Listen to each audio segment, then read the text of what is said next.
Look, he's reconciled to the fact he's going to prison. No one, he understands that. He's a lawyer. That is Alex Murdaugh's attorney painting a grim future for the disgraced South Carolina lawyer. Murdaugh is facing new charges now for scamming millions of dollars, allegedly, from his dead housekeeper's family. Joining us now for some analysis is criminal defense attorney Brian Claypool. Brian, thank you so much for joining us. This story just seems to have so many legs. What strikes you most about the case that we're learning right now?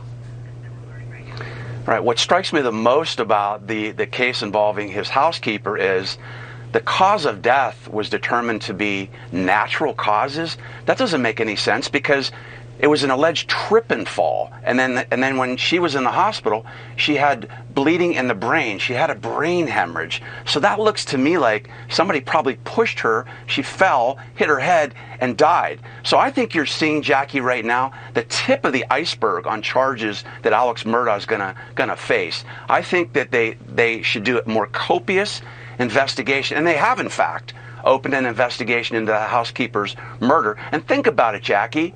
He had a financial motive here as well. $2.8 million, actually, that's disappeared that should have gone to the two sons of the housekeeper.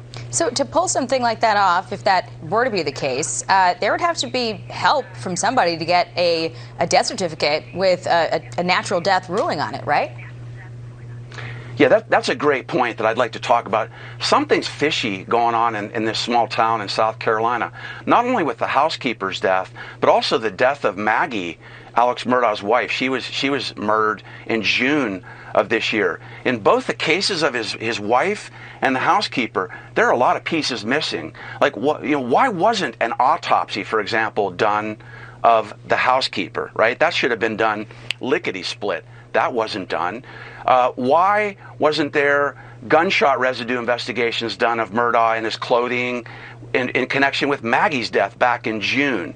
Why wasn't there, for example, an investigation of Murdaugh's financial records related to Maggie's death, his wife, to see whether maybe he funneled some money to somebody to help in that case? And also look at his financial records with respect to the housekeeper. Was money being shifted to somebody else that might have been involved in the housekeeper's death as well? Yeah. So I think there's a lot of missing links that are going on into these investigations of both these alleged deaths. Real quick, we got 10 seconds left.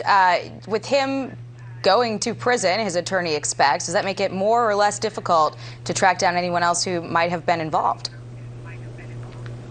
Well, I think it actually helps that he is arrested now for additional charge in prison.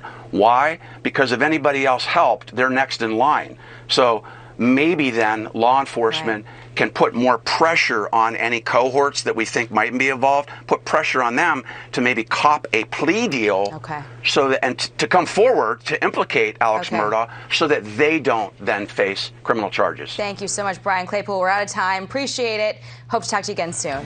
That's it for Jackie.